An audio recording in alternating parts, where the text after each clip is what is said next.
நான் நிற்கிறது உங்களுக்குலாம் தெரியல. இதுக்கான காரணம் என்னன்னா, நான் கேமராவில் ஷூட் பண்ணி அதை வந்து ப்ராசஸ் பண்ணி உங்களுக்கு யூடியூப்ல போடுறேன். நீங்கள் வந்து அது உங்களுடைய ஃபோன்லையோ லேப்டாப்லையோ கம்ப்யூட்டர்லையோ இல்லை டிவிலையோ பார்க்குறீங்க. ஆனால் விஷயம் என்னன்னா, உங்களுடைய லேப்டாப்லையோ கம்ப்யூட்டர்லையோ அந்த ஸ்க்ரீனில் இருந்த லைட் வந்து உங்கள் கண்ணில் படுது. உங்கள் கண்ணில் ரெட்டினா அப்படின்ற ஒரு விஷயம் இருக்குது. அந்த ரெட்டினா அந்த லைட் அப்படியே எடுத்து மூளைக்கு அனுப்புது. மூளை வந்து அதை ப்ராசஸ் பண்ணி அந்த பொருள் இருக்கிறத உங்களுக்கு காமிக்குது. சப்போஸ் நான் லைட் ஆஃப் பண்ணிட்டேன்னா எதுவுமே தெரியாது, இருட்டாக இருக்கும். இது ஏதாவது ஒரு ஆப்ஜெக்ட் மட்டும் தான் அப்படின்னா அது கிடையாது. இது கலர்ஸ்க்கும் பொருந்தும். இப்போ நான் போட்டிருக்க எல்லோ கலர் டிஷர்ட்டாக இருக்கட்டும், பின்னாடி இருக்க ரோஸ் கலர் செவராக இருக்கட்டும், இது எல்லாமே உங்களுக்கு தெரியறதுக்கு காரணமும் இதே சேம் ப்ராசஸ் தான். ரெட்டினாலேருந்து மூளைக்கு போகுது. ஸோ லைட் விஷயம் தான் கலருக்கும். இப்போ இந்த கலரை பற்றி தான் நம்ம பார்க்க போகிறோம். உலகத்திலேயே வெறும் 5 பேர் மட்டும் பார்த்துருக்க கலர் அப்படின்னு சொல்லி புதுசாக ஒன்று கண்டுபிடிச்சிருக்காங்க. அது என்ன கலர், ஏன் அது 5 பேர் தான் பார்த்துருக்காங்க, ஏன் மற்றவங்களால பார்க்கவே முடியல அப்படின்றத பற்றி இந்த வீடியோ டீட்டெயிலாக சொல்ல போகிறேன். நான் உங்களுடைய வினோத், இது உங்களுடைய சயின்ஸ் ஸ்கொயர்.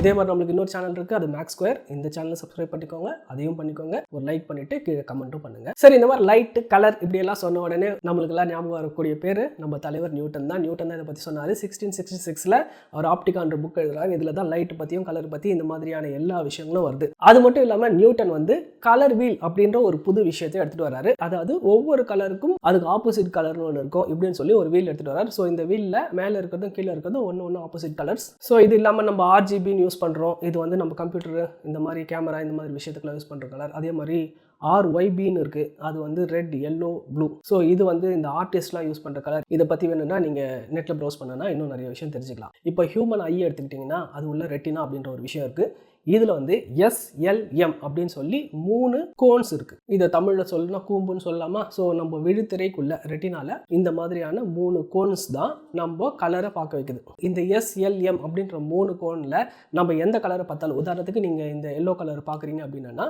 எந்த ஒரு பர்டிகுலர் கோன் இல்லாமல் பக்கத்தில் இருக்க கோனும் சேர்த்துட்டு இருக்கிறாகும். அதனால ஒரே ஒரு கோன் மட்டும் நம்ம ஒரு கலர் பார்க்கறதுக்கு யூஸ் ஆகலை. அது பக்கத்தில் ஏதாவது ஒரு கோன் வந்து அடிஷ்னலாக சேர்ந்து தான் நம்மளுக்கு கிடைக்கும். இப்படி தான் நம்ம எல்லா பொருளையும் நிஜ வாழ்க்கையில் நேச்சுரலாக பார்த்துட்ருக்கோம். இப்போ மனுஷங்களுக்கு இந்த மாதிரி 3 கோன் இருக்கிற மாதிரி மற்ற விலங்குகளுக்கெல்லாம் இருக்கான்னா கிடையாது. ஒவ்வொரு விலங்குகளுக்கும் அதுக்கேற்ற மாதிரி வேறு வேறு மாறுபடும். அதனால் நாம் பார்க்குற கலர்ஸை அப்படியே மற்ற விஷயங்களும் மற்ற விலங்குகளும் பார்க்கணுன்னு அவசியம் கிடையாது. அதனால தான் நமக்கு தெரிகிற அந்த விஷுவல் வந்து ஒரு மாடுக்கோ ஒரு நாய்க்கோ தெரியணும்னு இல்லை. அதே மாதிரி தான் ஹனிபீக்கு வந்து நாம் பார்க்குற பூ என்ன கலரில் தெரியுதோ அதே கலரில் தெரியணும்னு அவசியம் கிடையாது.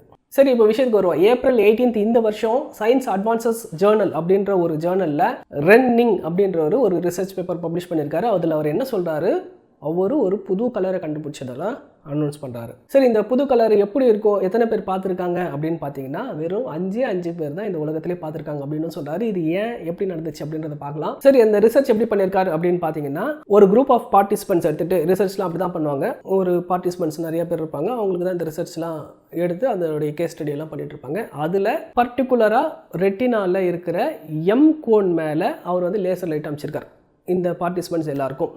அப்போது அது ஸ்டிமுலேட் ஆகி ஒரு புது கலரை அவங்கெல்லாம் பார்த்ததா சொல்கிறாங்க.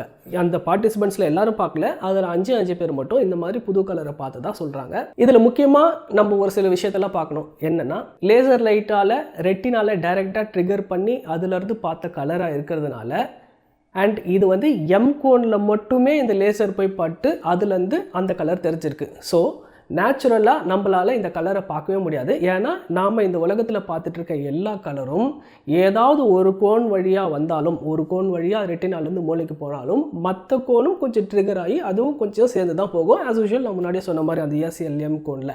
பட் இந்த பர்டிகுலர் கேஸில் இது லேசரில் டைரெக்டாக ரெட்டினாவில் போய் பட்டதுனால லேசர் வந்து அக்யூரேட்டாக போய் ஒரு இடத்த டச் பண்ணோம்ல, அதனால் கோனை மட்டும் டச் பண்ணியிருக்கு. அப்போ கோனில் இருந்து மூளைக்கு போயிருக்கு. ஸோ நேச்சுரலாக நம்மளால் இது பண்ணவே முடியாது. இது பண்ணணுன்னா லேசர் லைட்டால் நம்ம கோனை ட்ரிகர் பண்ணால் மட்டும்தான் நம்மளால் இந்த விஷயத்தை பார்க்க முடியும். அதனால தான் இந்த கலரை வந்து நம்மளால் எங்கேயுமே ப்ரொஜெக்ட் பண்ணவே முடியாது, நம்மளால் பார்க்க முடியாது. இந்த டிவி ஸ்க்ரீனு, இப்போ நான் இந்த வீடியோலேயே உங்களுக்கு இந்த கலரை நான் போட்டு காட்ட முடியாது. நான் அது காமிச்சாலும் உங்களுக்கு அது தெரியாது. இது என்ன, இது ப்ளூ தானே, இது என்ன க்ரீன் தானே அப்படி தான் சொல்வீங்க. ஏன் நான் இதை ப்ளூ இல்லை க்ரீன் அப்படின்னு சொல்கிறேன்னா, அந்த கலர் வந்து ஒரு ப்ளூயிஷ் க்ரீனாக தான் இருந்ததா அந்த 5 பேர் சொல்லியிருக்காங்க. இந்த பார்ட்டிசிபென்ட்ஸ்லேயே 5 பேரை தவிர மற்றவங்க யாரும் இந்த கலரை பார்த்ததா சொல்லலை. இந்த 5 பேருக்கு மட்டும்தான் இந்த கலரே தெரிஞ்சிருக்கு. அண்ட் இதுக்கு ஒரு பேர் வச்சுருக்காங்க, அதனுடைய பேர் ஓலோ. சரி, இந்த பார்ட்டிசிபெண்ட்டு இந்த மாதிரியான ரிசர்ச் அப்படிலாம் சொல்கிறேன்ல, அப்போ தான் எனக்கு இன்னொரு விஷயம் ஞாபகம் வருது. என்னுடைய மேக்ஸ் மெம்பர்ஷிப் வீடியோஸை கண்டினியூவாக வாட்ச் பண்ணிட்டு இருந்தவங்களுக்கு நான் வந்து ஸ்பெஷல் ரிலேட்டிவிட்டி ஃப்ரீயாக அப்லோட் பண்ணுறேன்னு சொல்லியிருந்தேன். அதை முடிச்சிட்டேன், அதை எல்லாருக்கும் அனுப்பிட்டேன். இப்போது ஸ்டாட்டிஸ்டிக்ஸ் ஃபார் டேட்டா சயின்ஸ் அப்படின்ற புது கோர்ஸை ஃப்ரீயாக அனுப்பியிருக்கேன். உங்களுக்கு கிடச்சிச்சின்னா பரவாயில்ல, கிடைக்காத மெம்பர்ஷிப்பில் இருக்கிறவங்க எனக்கு ஒரு மெசேஜ் ஒன்று பண்ணுங்கள், எனக்கு ஒரு எஸ்எம்எஸ் ஒன்று பண்ணுங்கள், இல்லை வாட்ஸ்அப்பில் வாங்க, உங்களுக்கு உடனே அனுப்பி வைக்கப்படும். இந்த வீடியோ அப்லோட் ஆகிற டைமில் நான் எல்லாருக்கும் அனுப்பிச்சிருப்பேன். அப்படி அனுப்பலைன்னா கிடைக்கலன்னா ஒரு மெசேஜ் மட்டும் அனுப்புங்க, நான் அதில் உங்களுக்கு அனுப்பி விட்டுறேன். இதை ஏன் நான் இங்கே சொல்கிறேன்னா, ஸ்டாட்டிஸ்டிக்ஸ் ஃபார் டேட்டா சயின்ஸ் இருக்குல்ல, இதில் ஹைபாத்தசிஸ் டெஸ்டிங் அப்படின்னு சொல்லி ஒரு முக்கியமான விஷயம் இருக்குது. அதில் Z டெஸ்ட் பண்ணுறோம், T டெஸ்ட் பண்ணுறோம், F டெஸ்ட் பண்ணுறோம், இந்த மாதிரி பல விஷயங்கள் இருக்குது. எங்கெங்கே எந்தெந்த டெஸ்ட் யூஸ் பண்ணுறாங்க அப்படின்லாம் சொல்கிறோம். இந்த டெஸ்ட் எல்லாம் பண்ணும்போது அதுக்கு வந்து இந்த மாதிரி குரூப் தேவை, இந்த மாதிரி பார்ட்டிசிபெண்ட்ஸ் தேவை. அதை வச்சுட்டு தான் நம்மளுடைய ஹைபாத்தசிஸ்லாம் கரெக்டாக இருக்கா இல்லையா அப்படின்றத நம்ம சொல்லுவோம். இதை பற்றி டீட்டெயிலாக அழகாக நான் எக்ஸ்பிளைன் பண்ணியிருக்கேன். அது மெம்பர்ஷிப் வீடியோவில் இருக்கிறவங்களுக்கு ஃப்ரீயாக தான் கிடைக்கும். அண்ட் இன்னொரு விஷயம், இதுக்கப்புறம் இந்த ஸ்டாட்டிஸ்டிக்ஸ் ஃபார் டேட்டா சயின்ஸ்க்கு அப்புறம் ஜென்ரல் ரிலேட்டிவிட்டி வீடியோ உங்களுக்கு வந்து சேரும். அதுக்கான ப்ராசஸும் போயிட்டுருக்கு. சரி, இதை ஏன் இந்த இடத்துல சொல்கிறேன் அப்படின்னா, இப்போ இந்த புது கலரை கண்டுபிடிச்சாங்கல்ல, அதுக்கு ஒரு பார்ட்டிசிபெண்ட்ஸ் வச்சு அவங்களுக்கு இந்த லேசர் லைட் அனுப்பி தானே இதை கண்டுபிடிச்சாங்க.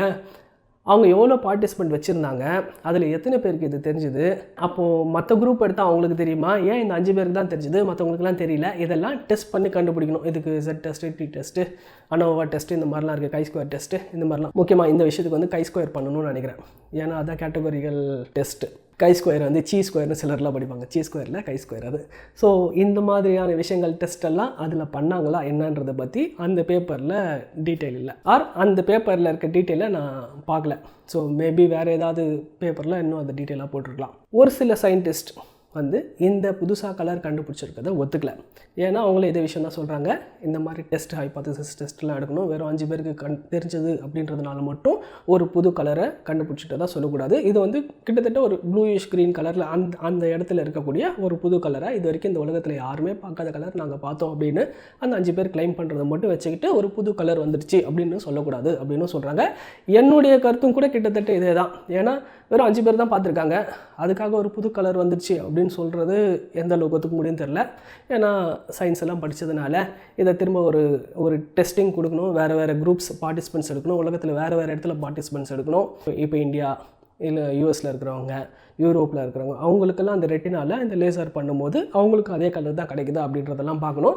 அப்புறமா இதை வச்சு ஒரு கேட்டகரிக்கல் டெஸ்ட்டு நான் முன்னாடி சொன்ன மாதிரி கை ஸ்கொயர் டெஸ்ட் பண்ணி அதில் அந்த சிக்னிஃபிகன்ஸ் லெவல்லாம் என்ன இருக்குது அப்படின்றதெல்லாம் பார்க்கணும். இதெல்லாம் ஏன் சிக்னிஃபிகன்ஸ் லெவலு கை ஸ்கொயர் டெஸ்ட்லாம் சொல்கிறேன்னா, அந்த ஸ்டாட்டிஸ்டிக்ஸ் ஃபார் டேட்டா சயின்ஸில் நான் இதை பற்றிலாம் டீட்டெயிலாக சொல்லியிருக்கேன். எங்கே வைக்கணும், எங்கே அந்த சிக்னிஃபிகன்ஸ் லெவல் வைக்கணும், ஆல்ஃபா எவ்வளோ வைக்கணும், 0.05 வச்சா எவ்வளோ வரும், அந்த டேப்லர் காலம் எப்படி இருக்கும், அந்த டேபிள்லேருந்து எப்படி எடுக்கணுன்றதை பற்றிலாம் டீட்டெயிலாக சொல்லியிருக்கேன். அதனால் நான் இங்கே சொல்கிறேன். ஸோ இதுதான் விஷயம். ஸோ இந்த 5 பேர் தான் இந்த கலரை பார்த்தாங்க அப்படின்றது ஒரு இன்ஃபர்மேஷனாக நீங்கள் வச்சுக்கோங்க. அதனுடைய பேர் வந்து ஓலோன்னு வச்சுருக்காங்க. சரி இருக்கட்டும், இந்த கலர் நிஜமாகவே இருந்ததுன்னா அதுக்கு பேர் ஓலோ. ஒருவேளை இந்த கலர் இல்லை, கண்டுபிடிக்கல, இவங்க சும்மா தான் சொல்லியிருக்காங்க, இல்லை வெறும் 5 பேருக்கு தான் தெரிஞ்சதுன்னா அந்த கலர் ஓலோவாக இருக்காது. 2வது வர ஓ இடத்துல யூஓ பட்டு பாருங்கள், அதுதான் இருக்கும். ஸோ அடுத்த வீடியோவில் நான் உங்களை மீட் பண்ணுறேன். until then bye. அண்ட் மறக்காமல் லைக், ஷேர், கமெண்ட் பண்ணுங்கள். கீழே கமெண்ட்டில் ஏதாவது ஒன்று அனுப்புங்க, உங்களுக்கு பிடிச்சிருக்கு, பிடிக்கல, வீடியோ இம்ப்ரூவ் பண்ணுங்கள், நல்லா இருக்குது, நல்லா இல்லை, ஏதாவது விஷயத்த சொல்லுங்கள். அப்போ தான் நான் இந்த வீடியோ இம்ப்ரூவ் பண்ணுறதுக்கு யூஸ்ஃபுல்லாக இருக்கும். அடுத்த வீடியோவில் மீட் பண்ணுறேன். until then by.